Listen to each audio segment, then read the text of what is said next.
Bom,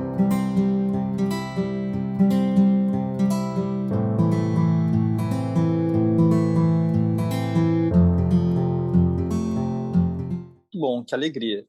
Então, sejam todos bem-vindos e bem-vindas a essa nossa praticazinha deliciosa, essa meditação da nossa sexta-feira e todas as outras atividades que virão aí ao longo do dia.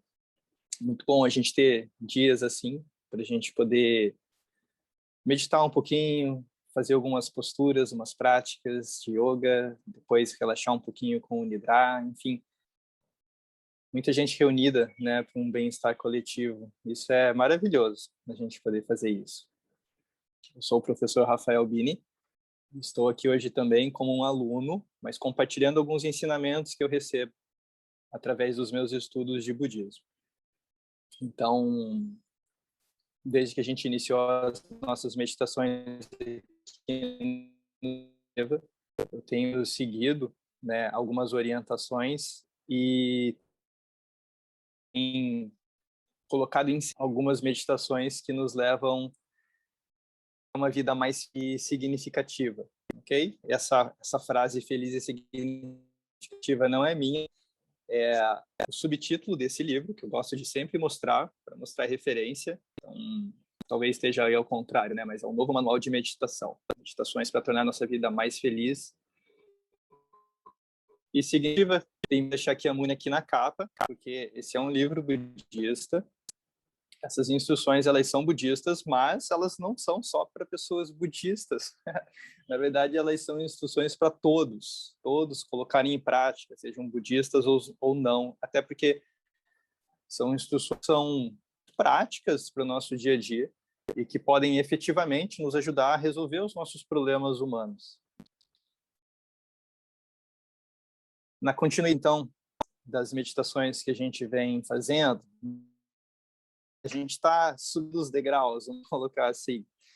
É claro que todas essas meditações que a gente vem contemplando, elas precisam ser aprofundadas, né? Elas precisam ser olhadas com calma, a gente precisa entender elas intelectualmente, mas principalmente desenvolver a vontade de colocar esses ensinamentos em prática no nosso dia a dia como sendo algo espontâneo, o que de fato ajuda a gente a transformar as nossas ações é essa espontaneidade, né? Então, num certo momento, a gente tem que ficar se observando, se refreando, né? Nos reconvencendo do quão importante é determinadas coisas. Mas uma vez que a gente aceita, fica meio que automático. E imagina você automaticamente fazendo coisas que são boas para você e para os outros e gerando causas para você ser feliz, ok? É aí que a gente quer chegar, né? E esse é um caminho alegre, né? Tem um outro livro que eu uso como referência, eu vou mostrar porque ele está aqui hoje também, que ele se chama, olha só, Caminho Alegre da Boa Fortuna. Então, a boa fortuna aqui, no caso, é a felicidade. Então, pensa só, a gente trilhar um caminho espiritual de uma forma alegre. Né? Eu lembro sempre da Lerita, que ela comenta no nosso curso de yoga, das experiências que ela teve, que ela fala assim, os monges estão sempre sorrindo, né? Os monges budistas que ela conheceu na Índia. E é verdade, porque as pessoas que têm realizações, elas estão sempre contentes em fazer, em realizar esses ensinamentos e colocá-los em prática. E é mais ou menos ali que a gente quer ir, talvez, nessa direção, né? Numa direção de fazer isso com muita felicidade, com muita alegria. E aí a gente vai investir esforço em fazer isso. Então, dentro desse caminhar que a gente vem trilhando, na última aula a gente compreendeu que nós não somos diferentes das outras pessoas. Na verdade, se a gente pensar em nossas buscas, né, no que a gente está querendo, e de uma forma geral todo mundo está querendo se libertar do sofrimento manifesto ou está buscando felicidade, então não tem diferença nenhuma entre eu, você e qualquer outro ser. Está todo mundo na mesma. E a gente percebe que isso há uma certa equanimidade. Está todo mundo numa mesma busca, então, dessa maneira, a gente pode se considerar iguais, ok? Hoje a gente vai contemplar uma forma especial da gente apreciar os outros seres.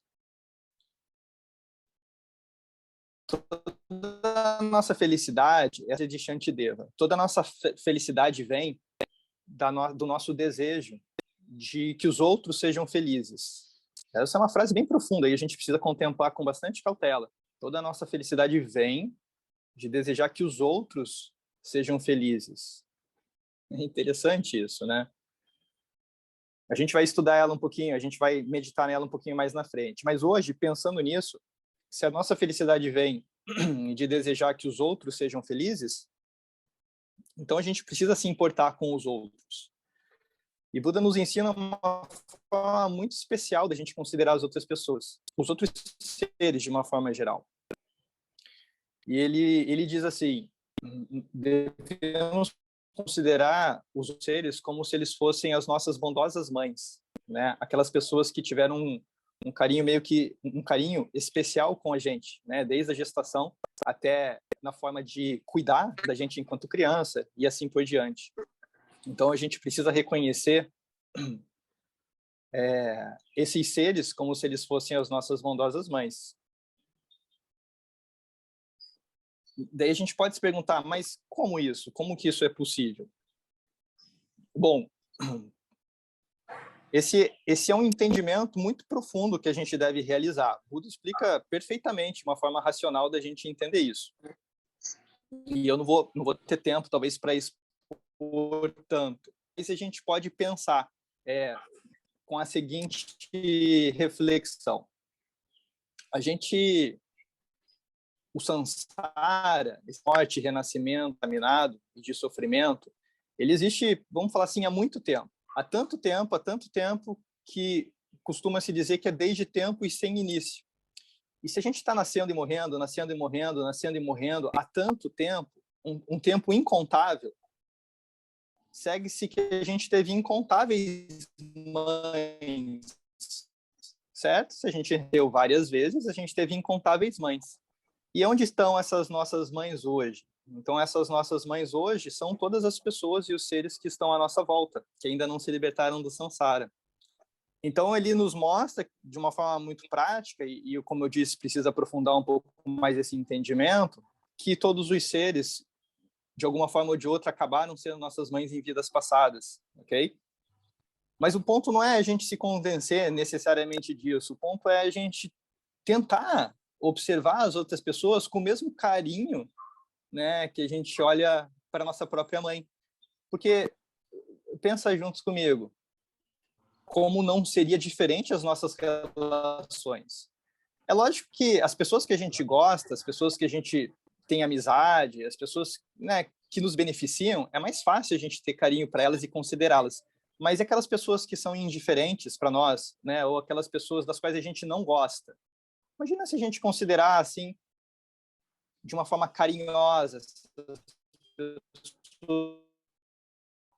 a gente consideraria uma mãe. Isso muda totalmente a forma da gente se relacionar com as pessoas.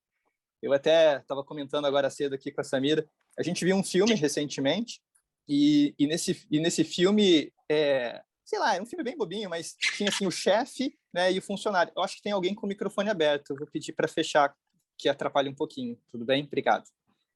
Tinha o chefe e tinha o funcionário. Então, o chefe tratava super mal esse funcionário. E aí, ele passou por sei lá, uma hipnose, alguma coisa assim, esse chefe, e na hora da hipnose foi colocado, né, na cabeça dele que ele deveria ver esse funcionário dele como se fosse a avó dele. Então, isso mudou totalmente a forma como ele começou a agir com esse funcionário que ele gostava. Ele ficava todo carinhoso, vinha, abraçava, fazia carinho, né? Era assim, lógico, era um exagero. Mas isso mostra como as nossas relações, elas mudam, elas podem mudar drasticamente na base de como a gente considera os outros. E se a gente considerar as outras pessoas como pessoas que nos beneficiaram de diversas maneiras, como uma bondosa mãe, ainda que a gente não perceba isso diretamente nessa vida, né? Ainda que a gente pense que algumas pessoas estão querendo nos prejudicar, e às vezes sim estão, mas o problema de alguém querer nos prejudicar não necessariamente é nosso, mas principalmente de quem está querendo isso. Entendendo isso, se a gente considerar as pessoas com carinho, com um certo zelo, as nossas relações podem mudar drasticamente. Tudo bem? Então é isso, a gente vai meditar nisso, nesse nosso desejo de tentar considerar as outras pessoas de uma forma carinhosa, né? Como se fossem as nossas bondosas mães. Combinado? Então vamos lá, deixa eu ver como está o nosso tempo aqui. Perfeito. Nos sentamos confortavelmente, assumimos a nossa melhor postura de meditação.